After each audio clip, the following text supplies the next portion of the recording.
Yeah, it's fine. You just sit down.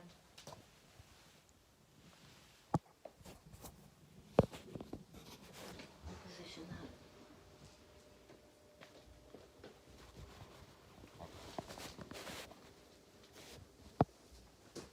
It's on now. Guys.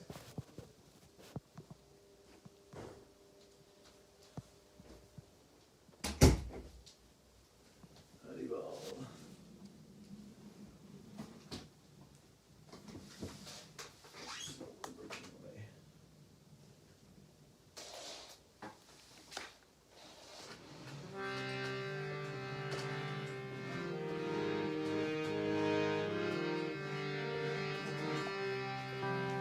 Jai Radha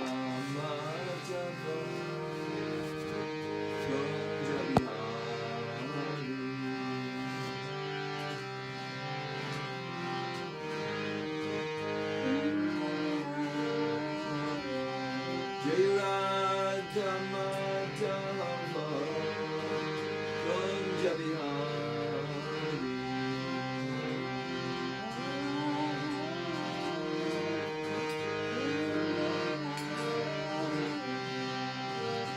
Jai Radha Madhava Kunja Bihari Gopichana Vallabha Giripadachari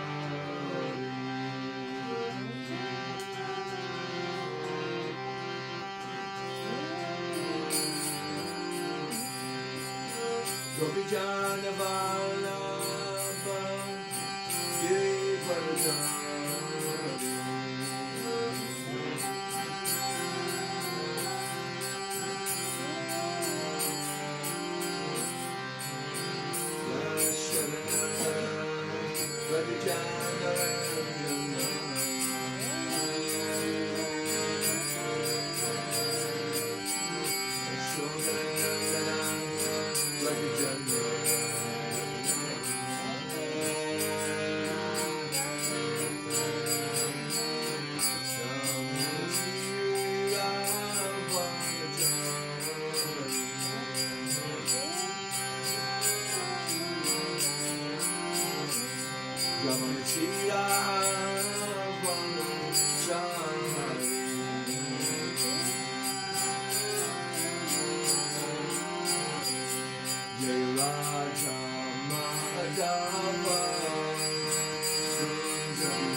Gopijana Vallabha Girivaradhari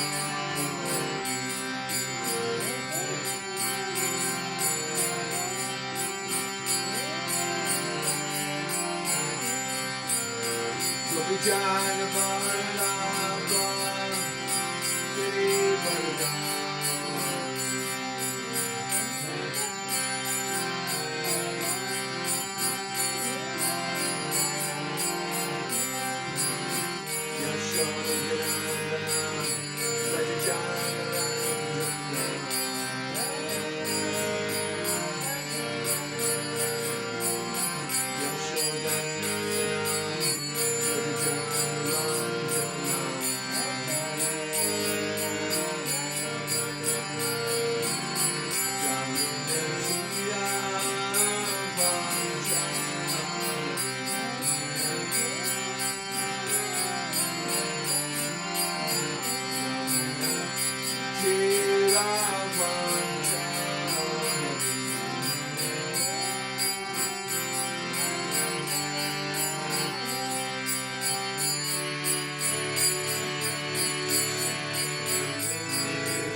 Jai Om Vishnupada Paramahamsa Parivajikacharya Chodhara Satashi Shimani Savangas A.C. Bhaktivedanta Swami Srila Prabhupada ki. Jai. ISKCON Pramacharya Srila Prabhupada ki. Jai. Anandikota Vaishnava Vrinda ki. Jai. Namacharya Srila Haridas Thakur ki. Jai. All Srimad Bhagavatam ki. Jai. All glories to the assembled devotees. All glories to the assembled devotees. All glories to the assembled devotees. All glories to Sri Sri Guru Angaranga. So welcome to Tuesday morning's Bhagavatam class. It's taken from the Srimad Bhagavatam, Canto 1, Chapter 9, verse number 43, and it's the passing away of Bhishma Dev. So we're coming a little bit towards the end of the chapter, and it's a very interesting place. Let me just get my notes here. Yeah, that's fine.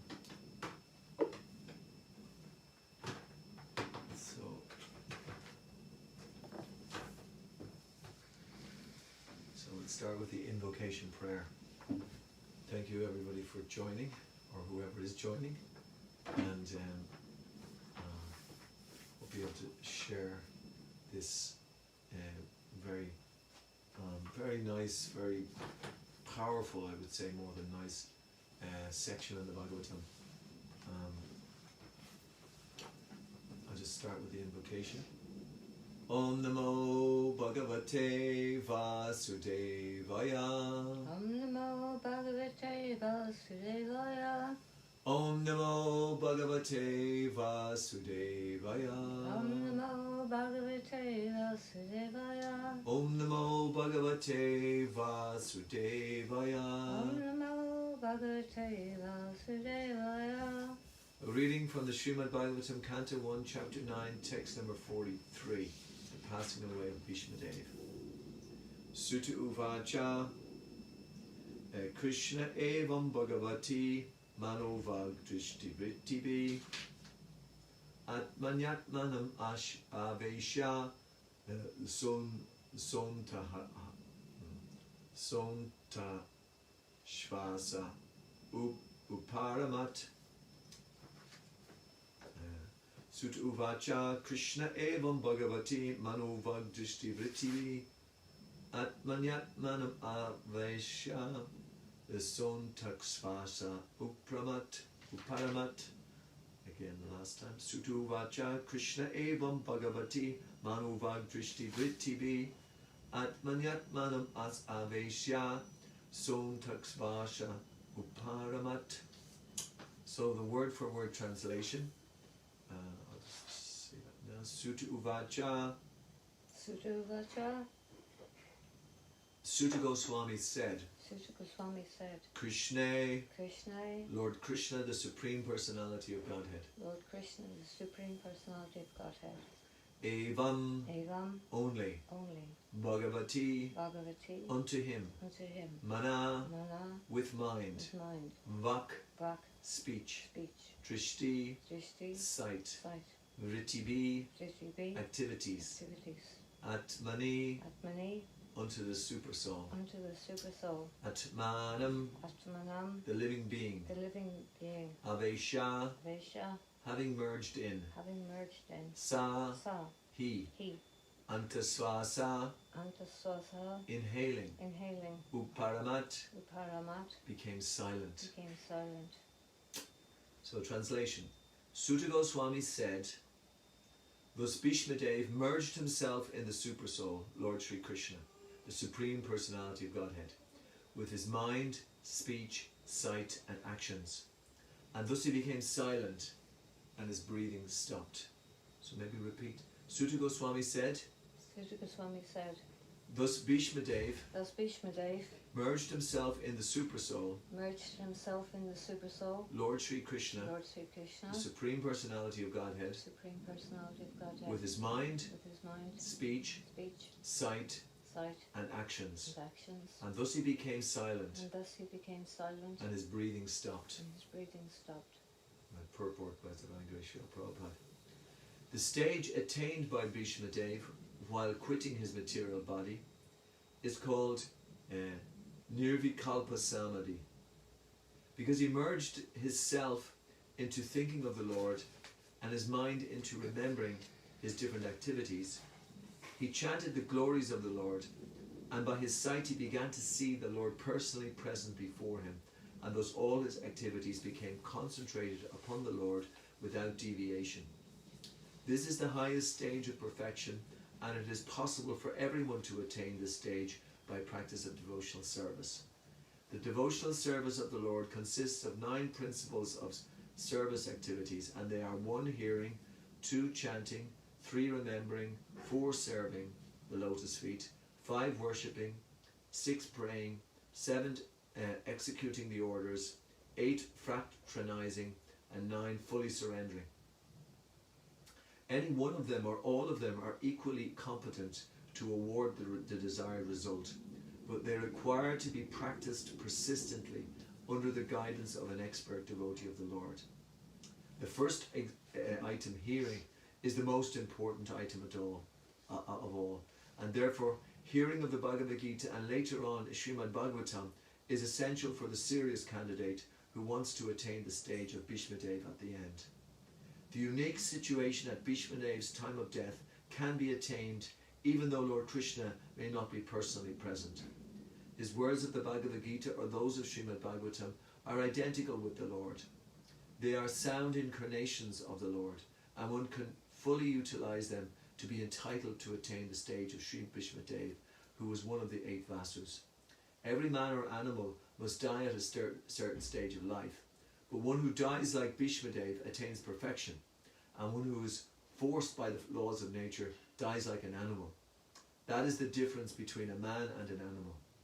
The human form of life is especially meant for dying like Bhishma Dev.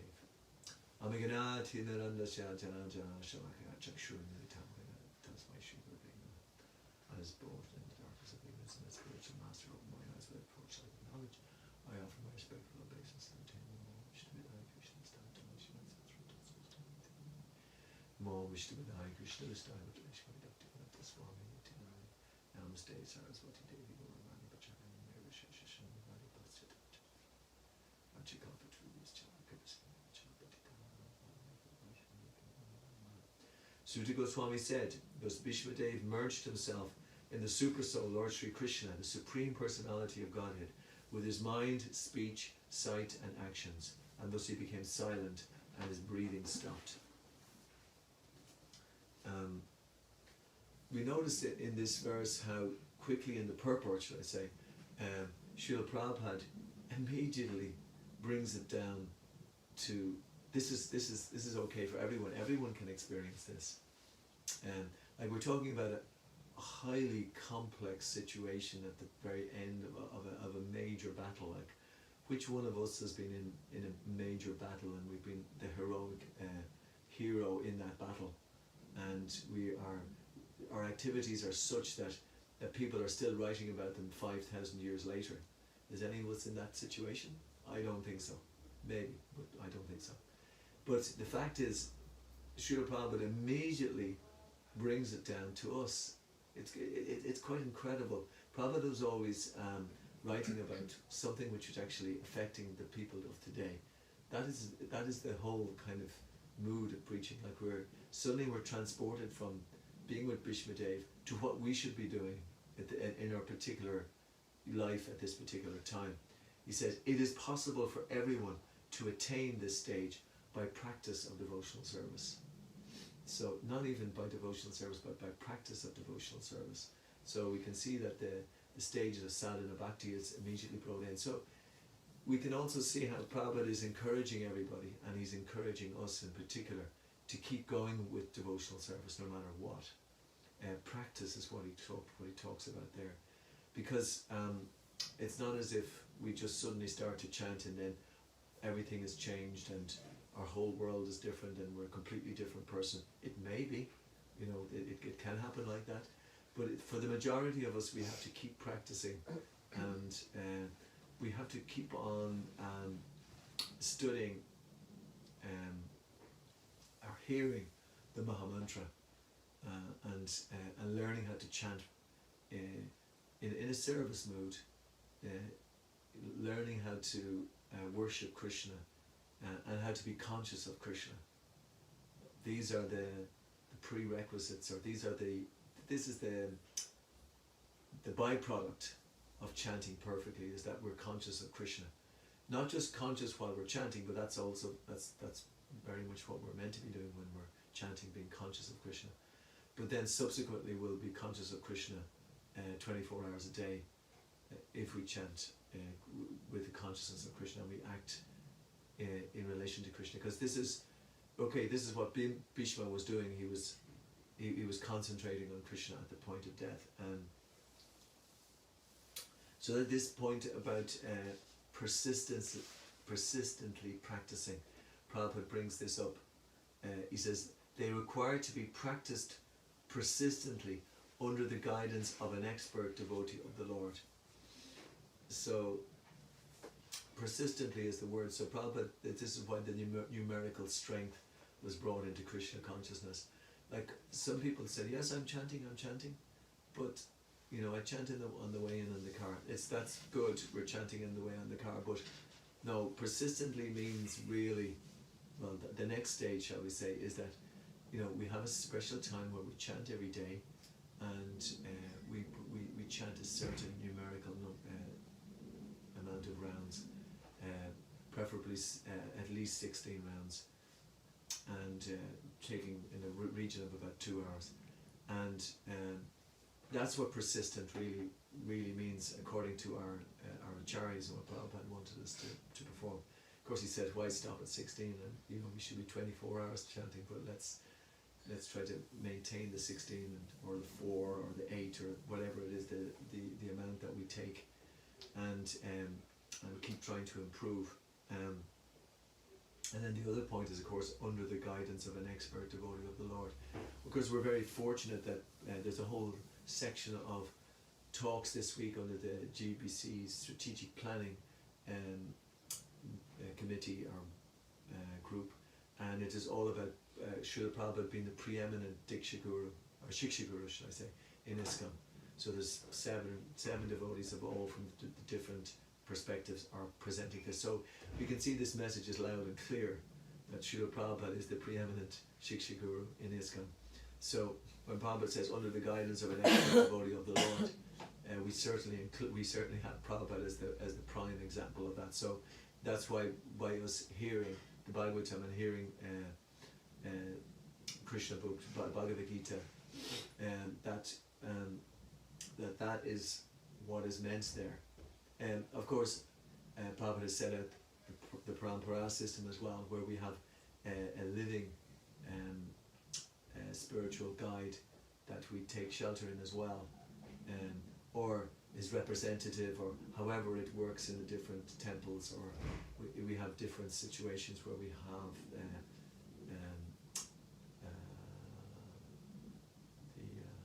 different systems whereby, for instance, our Sanjay Prabhu has a nice Namahata program, and the people there, I noticed that they've because they're concentrating on their Krishna consciousness like that, you see that the devotees are advancing very nicely. So we have that, like they have the representative, or Prabhupada would often have the temple president, or as his representative. So in the same way, the gurus today may not be able to live in the same village as them, but they still have their representatives throughout as well.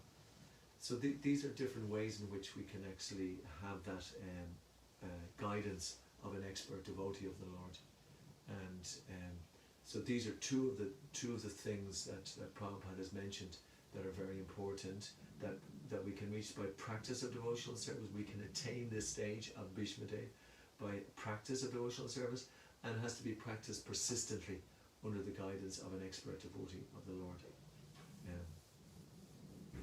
And then Prabhupada in the purport talks about hearing. Now we've heard this before, the importance of hearing, but Prabhupada goes into explain about devotional service, and the stages of devotional service. So this is Bhakti Yoga, and this is the difference.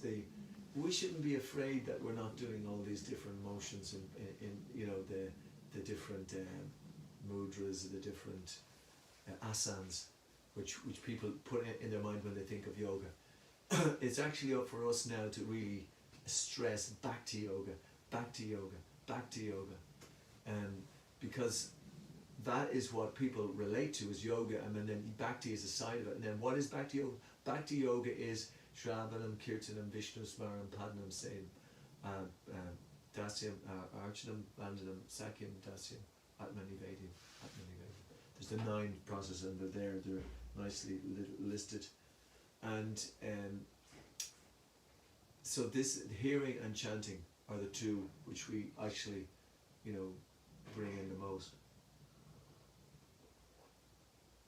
Like we might not introduce deity worship initially to certain groups of individuals, or sometimes groups of individuals come to our temples and then they see the deity worship going on and they just get into it. I have an interesting time when I came at the very beginning, and there was this congregational devotee. There wasn't very many congregational devotees at the time, but he brought me in front of Nitai Satyananda, and he said, "Oh, this is Nitai, and this is Lord Chaitanya, and they're the deities which we worship." And of course, because I was so fired at what everything was going on, I'm saying, "Oh, I see.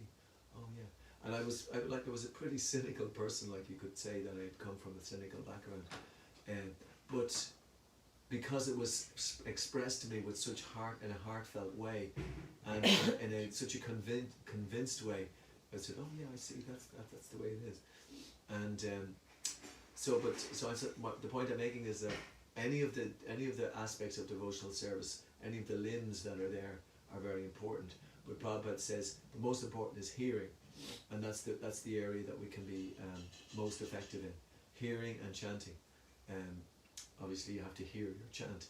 So people are also interested these days, but both in yoga and in chanting. So bhakti yoga involves both of those. So we should be, I like that, we all should be doing this. But bhakti yoga is a way which we can actually break down particular barriers. And it strikes me though that just like Sanjay Prabhu has this, it's a group of the Namahata group, it's a very powerful way to spread Krishna consciousness. And then at time of big festivals, then we, pre-COVID, anti-COVID, that we will all come together then, and we have great conventions, bhakti yoga conventions, very effective ways of spreading Krishna consciousness. But it's just to get to the grassroots of the people in general, and how this bhakti yoga is a great method to do that. Later on in the purport, Prabhupada says one can fully utilize Bhagavad Gita and Srimad Bhagavatam to be entitled to attain. What he said, to attain this stage by practice of devotional service. Just the way Prabhupada's using these words throughout this purport is quite interesting. To attain, he's used it several times, and practice, he's used it quite a lot as well. But then there's the hearing of Bhagavad Gita and Srimad Bhagavatam. And then towards the very end of the purport, Prabhupada talks about we have to die like Bhishma in the perfection, otherwise we're forced by the laws of nature. Because everybody's dying all the time, constantly people are dying. As we spoke, since we've started this discussion, so many living entities have died. So many humans have died as well around the world. And so it's a question of how we're dying. So we have Bhishma thinking about Krishna. Krishna's actually present, but then he's closing his eyes and he's thinking of Krishna as well. So Krishna's directly with him. That's the ideal way to die. And at the end, the human form of life is meant for dying like Bhishma. That's that irony again. That life is the most important part of life is death. So the human form is meant for dying like Bhishma. That's why we have this human form of life.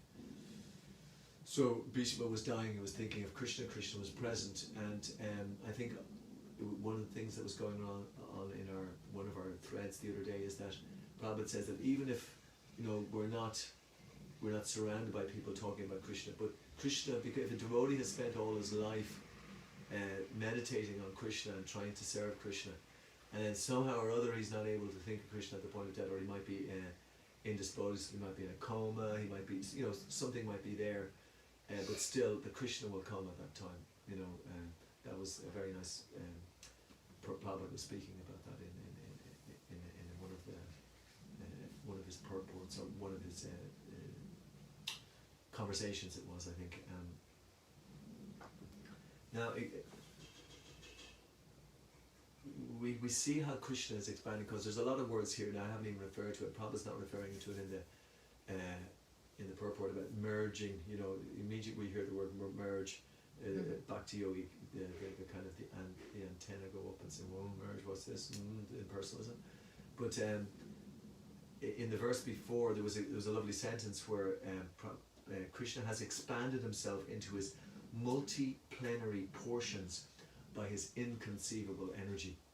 So Krishna is there in his impersonal energy. He is in his Paramatma energy in the soul of everybody, but he's there obviously in his original form as well.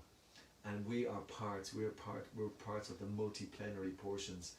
So we have a situation here whereby Bhishma is dying, thinking of Krishna. He's thinking of Krishna's activities, and he's thinking of all the times that he was with Krishna. In other words, he's completely focused on Krishna. That's what he means by merging in that sense. Like the living entity, he's thinking about his service to Krishna. So that's really what's been brought, which has been talked about here. And I think the point that we should also think about as well is that the personal relationship with Krishna and not with karma, because this came up a few weeks ago actually, one of the talks that I was involved in, and it was that the living entity in general is governed by karma, and everything happens to the living entity by it's just the laws of karma. Prakriti kriyamani gunai karma nisarva saha ahankar vimuthatma kartahamiti manyate. That the living entity is not the doer of the activities which are in fact carried out by material nature, but that is the relationship then that the person has with Krishna through Krishna's inferior energy. The living entity is this verse about samoham sarva bhuteshu, that Krishna is the same to everybody. That really comes through in this karma, because Krishna he deals out karma. As you act, then you as you sow, so shall you reap, as they say in the Christian terminology.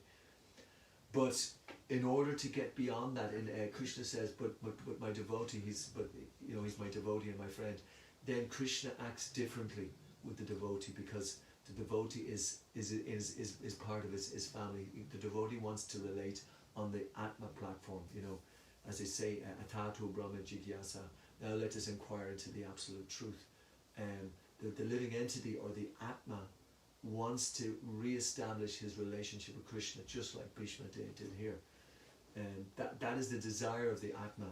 The Atma really is most satisfied when he's totally serving Krishna.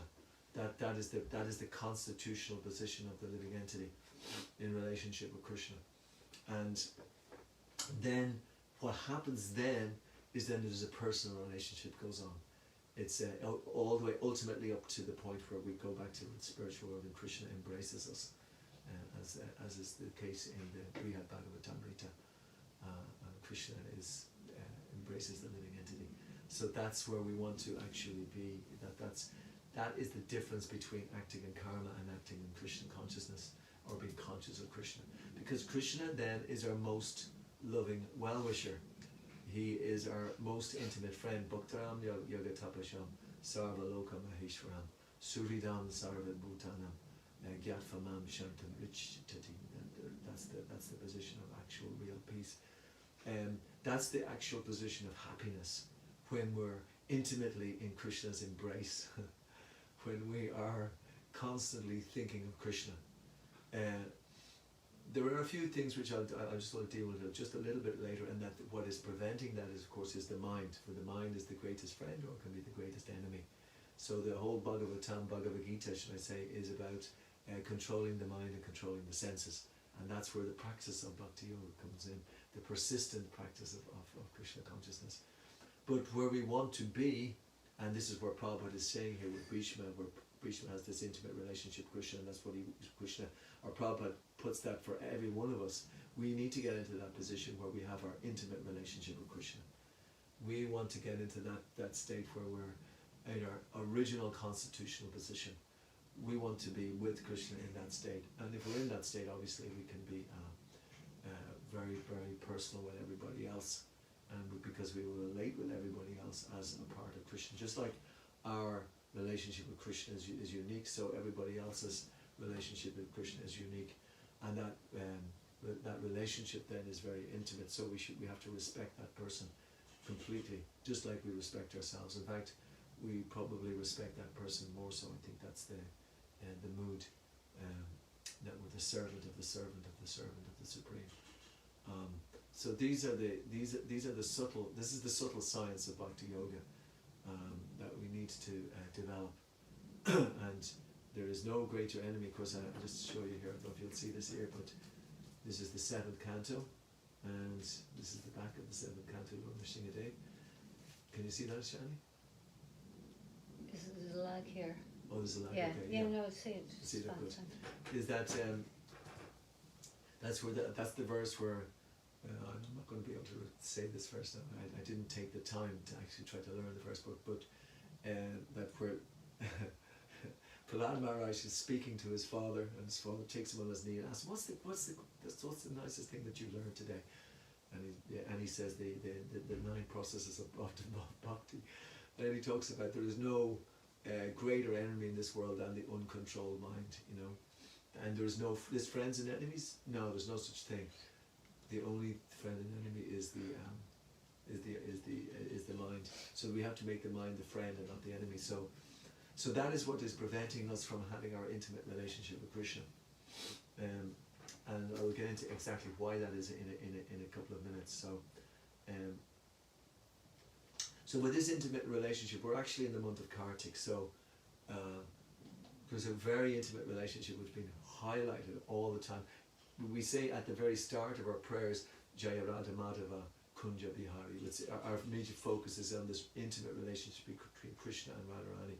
Gopi Jana Vallabha and Giri Bharadari, you know, the gopis, another more intimate relationship, the Giri Bharadari, you know, the Govardhan hill, where all the Govardhan is Krishna's most, is the highest devotee, because all the activities that are performed there, and there is the opportunity to perform all the most intimate activities in spiritual life are on the Govardhan hill, are open to, including Radhakund, Shamakund at the very top.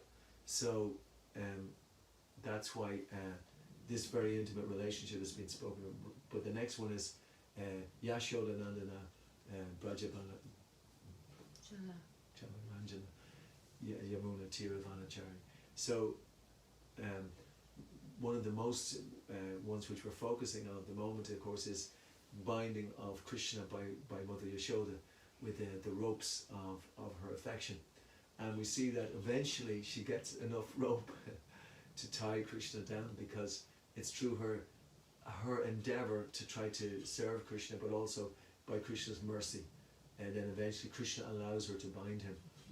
But then when he's bound, he can't get out. Like, Krishna is the Supreme Personality of Godhead, he can do everything, but he's bound by her ropes of love, and he can't get out. So he's tied to the wooden grinding mortar.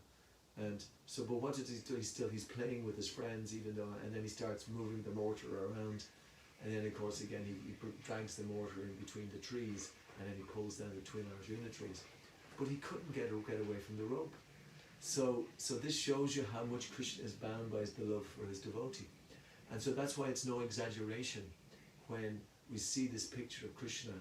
I love that one by B.R. Sharma, of Krishna embracing the devotee when he reaches the spiritual world. I think it's a fantastic picture. And so this is why we shouldn't underestimate the intimacy involved in this whole process of Krishna consciousness. And that's what's been brought out here by Bhishma's relationship with Krishna. You know, and then because Bhishma, like, he's on the battlefield and he's full of arrows, he's undergone such austerity, but he's totally satisfied in this relationship and he has attained it through all his, absolutely epic life.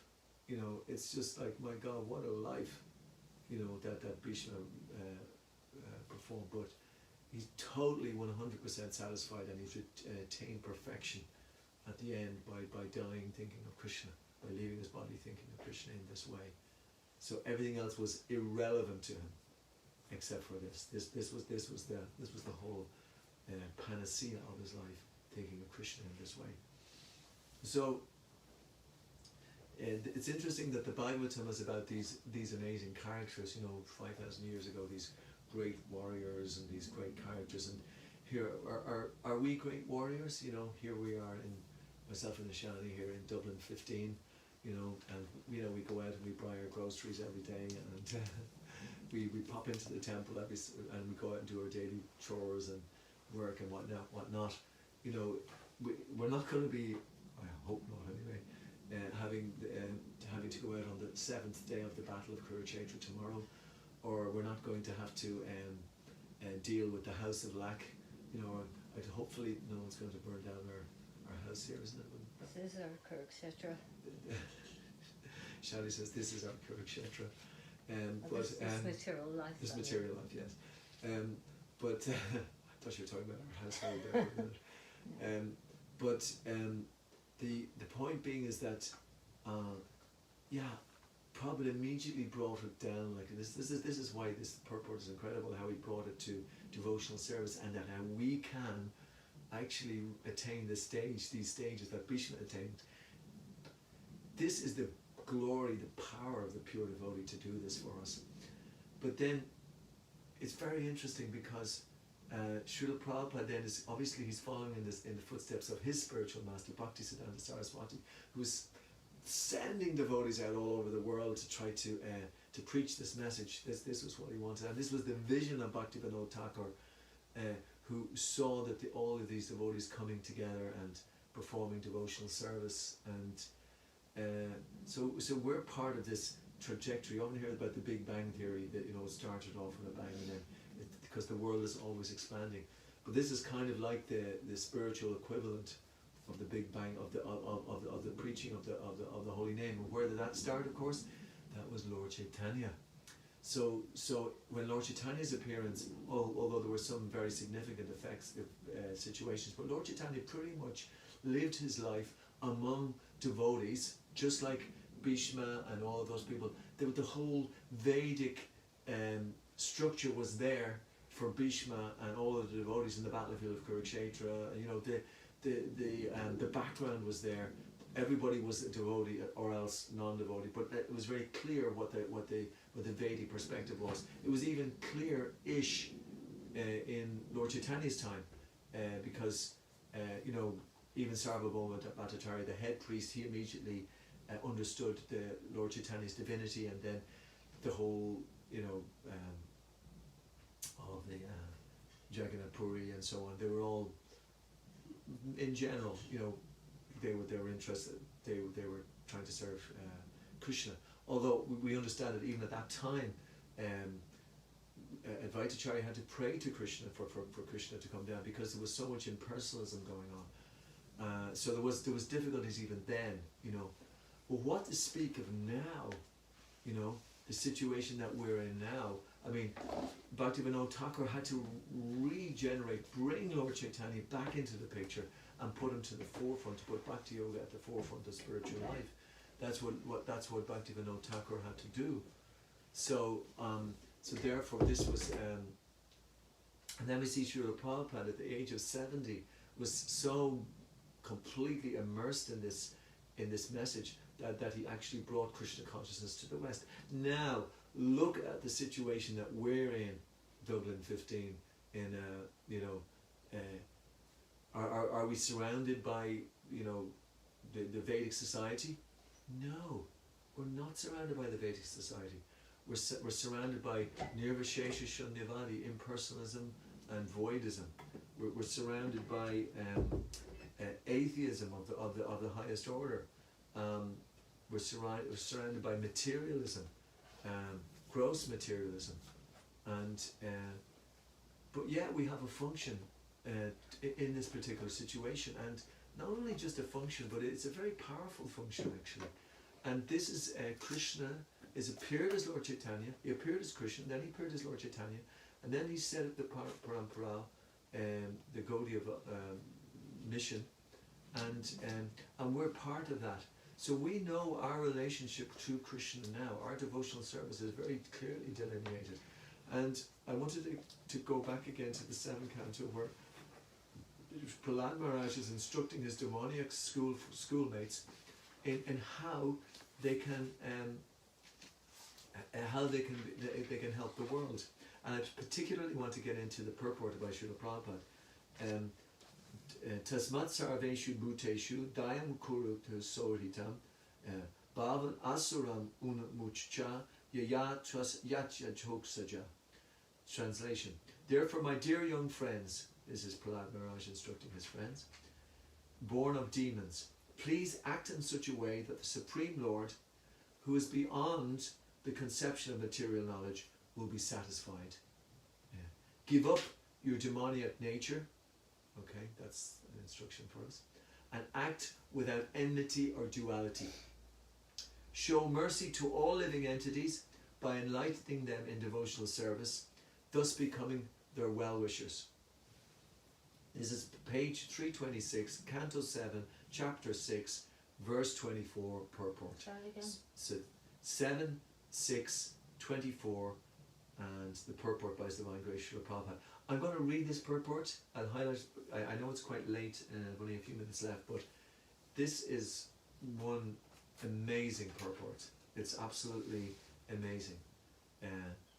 So the Lord says in Bhagavad Gita 1855 is Bhaktyamama Vijnanati Yavanyos Chasmi Tatvatan. Same message. One can understand the Supreme Personality of Godhead as He is by devotional service. 1855. Prahlad Maharaj ultimately instructed his class friends, the sons of the demons, to accept the process of devotional service by preaching the science of Krishna consciousness to everyone. So this is some purport Prabhupada's getting into. Preaching is the best service to the Lord. The Lord will immediately be extremely satisfied with one who engages in the service of preaching Krishna consciousness. This is confirmed by the Lord Himself in Bhagavad Gita 1869. Nacha tasmin manusheshu kaschin me priya kritama. There is no servant in the world more dear to me than he, nor will there ever be one more dear. Okay. If one sincerely tries his best to spread Krishna consciousness by preaching the glories of the Lord and His supremacy, even if he is imperfectly educated, he becomes the dearmost servant of the Supreme Personality of Godhead. So do you remember what we were talking about, intimacy, our personal, intimate relationship with Krishna earlier on? This is how we get to it, by preaching the glories of Krishna consciousness in Parampara.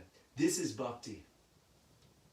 As one performs this service for humanity without discrimination between friends and enemies, the Lord becomes satisfied and the mission of one's life is fulfilled. So the mission, what the Prabhupada said about thinking at the point of death, like Bhishmadev, that is the glory of, that is the life worth living.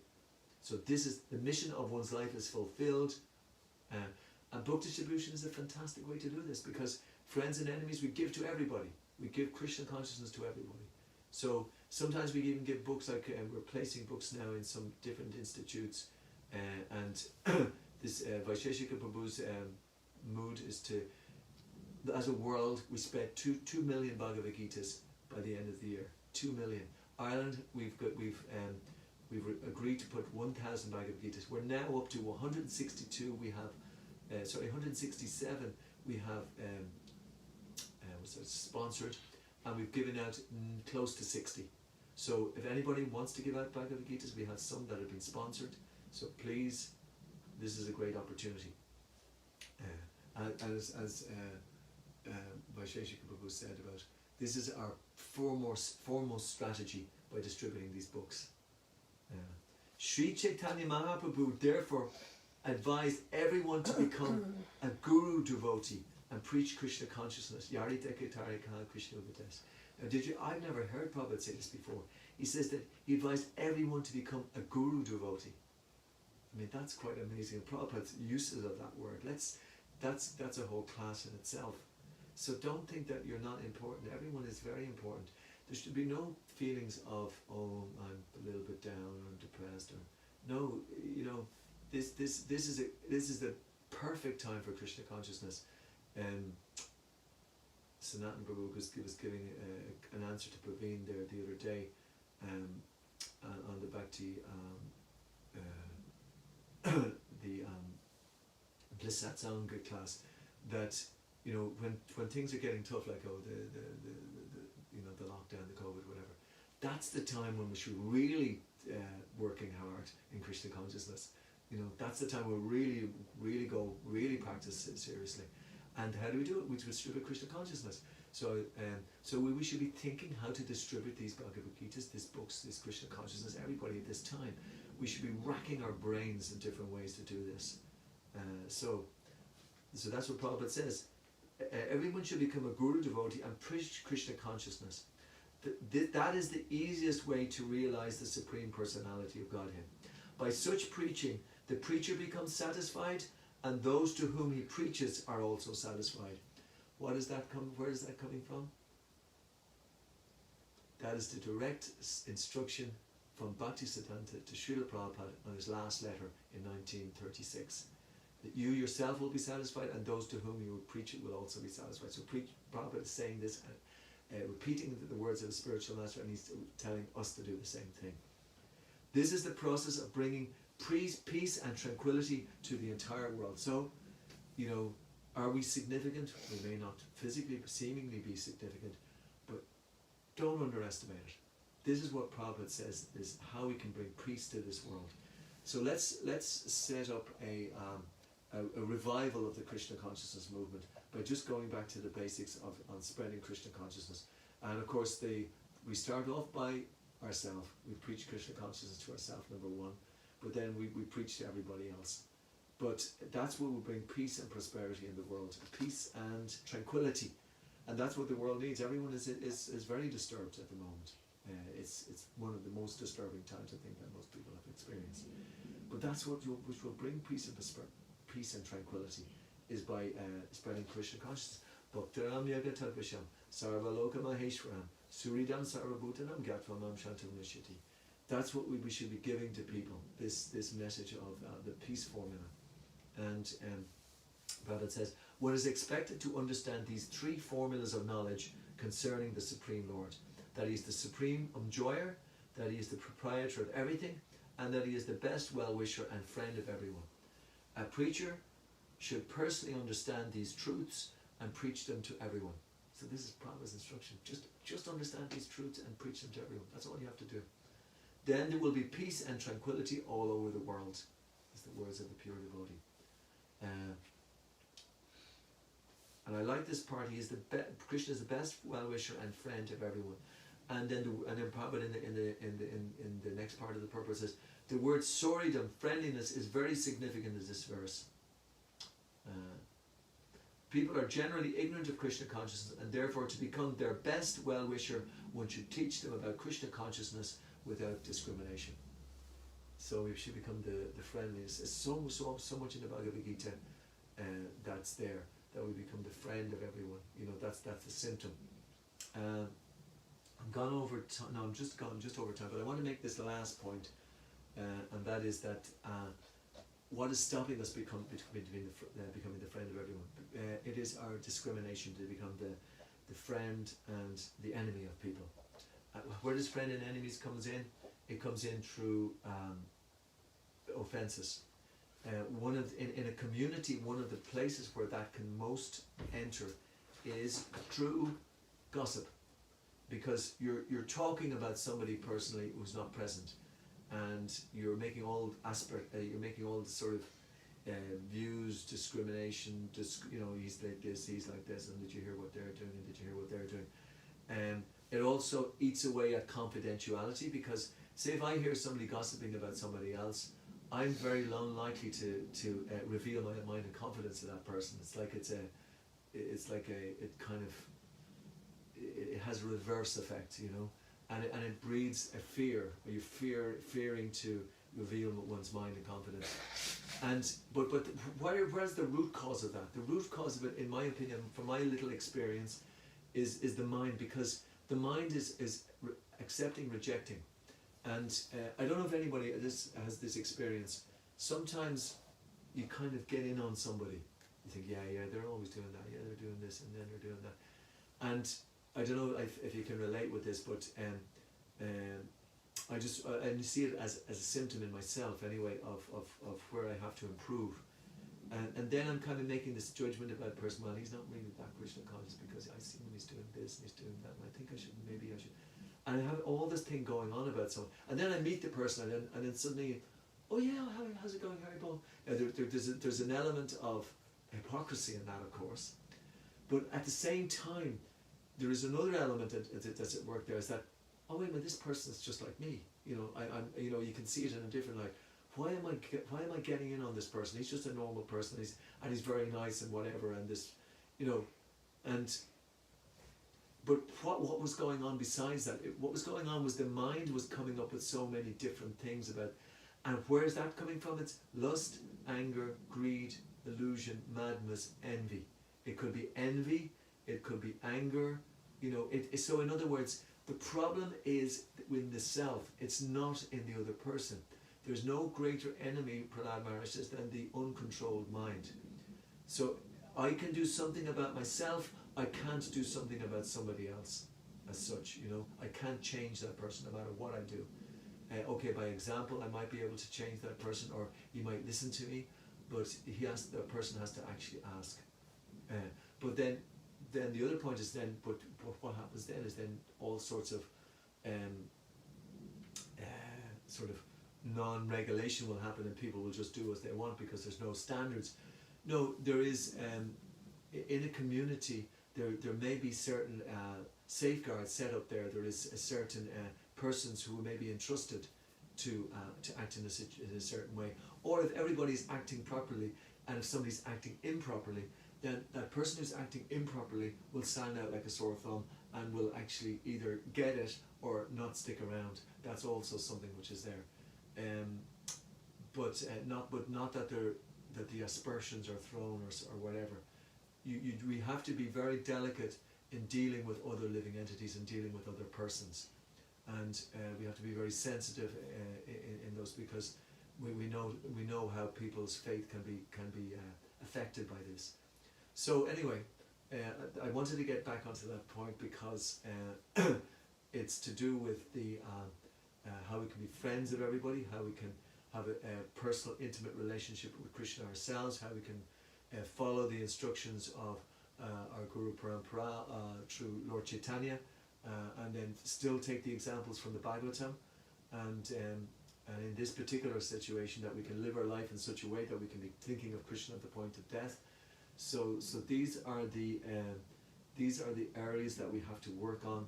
I just kind of going back again to follow through the perform devotional service with sincerity, strict, sincere, strict, serious, and sincere.